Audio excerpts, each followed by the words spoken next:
golfers, welcome back to the channel. I hope everyone is well. We find ourselves indoors again because it is so cold outside. It's too cold to actually open the door, so I thought I'd take the time out just to do a quick indoor golf tip from a previous online lesson earlier last week. This golfer struggled with rotations. They were struggling to rotate their shoulders on the way back and their hips on the way back. So we used a simple analogy and a simple tip that we can use to implement with not only within his practice, but within his, let's say, indoor practice and outdoor practice when obviously we get back on the golf course. But this golfer had tendency, a simple rerun of what we talked about. This golfer got the club to top of the backswing. What tended to happen was this golfer got a little bit across the line at the top because his arms tend to lift due to his body not being able to rotate, so his shoulders not having a lot of rotation.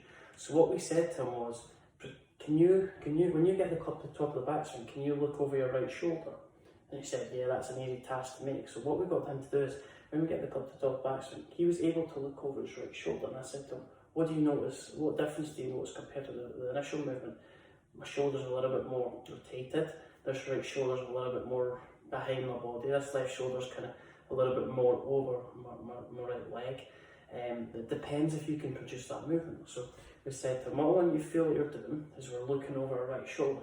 And on it, automatically, what he felt was his left shoulder was moving across, his right shoulder was moving a little bit more behind. What he tended to do was lift his arms, get a little bit across the line, windrush gets a little bit cupped, almost in this position. So all we talked about was, we get to the top of the backswing, I want you to feel you drop the club. All we said to him is, I want you to take your right arm, feel like it's at 90 degrees, left arm goes across your chest, and I just want you to feel that you look over your right shoulder. That looking over your right shoulder automatically gets our shoulders to, let's say, get into a more rotated position. It doesn't get us swaying too much over the golf ball. So simple feeling, rotate your shoulders on the way back. What we need to do, feel like we're just getting our head to look over our right shoulder. That's automatically going to allow my shoulders to rotate a little bit more. We don't want to over rotate though, we want to avoid that, let's say, reverse spine angle. So look over our shoulder, my shoulder's in a nice position, let's say 85 to 90 degrees, depends if you can get to that position. And also, I feel like my right elbow's a little bit more folded, my left arm's more across my chest. In that position, I see my left shoulder moving a little bit more across and underneath my chin, and I'm maintaining my spine angle. This golfer lifted the club up, get a little bit across the line. Well, you know, so with that move, the club's working more across my chest as opposed to high in or out of position. So you just look over your right shoulder, it's as simple as that, and see your hands as what position they're at. And the left arm should feel really tight across your chest, the right elbow should feel down, almost at the folded position.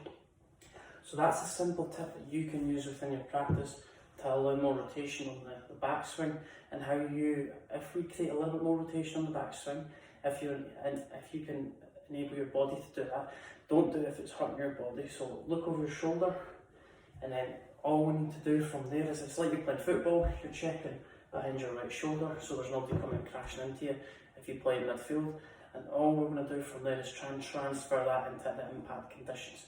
Look over your right shoulder, that's going to automatically create more rotation of shoulders without us automatically thinking it. Come into impact, and then that's going to help us create more power, more consistency, and a little bit more width to hit the golf ball. Let me know your thoughts on that video.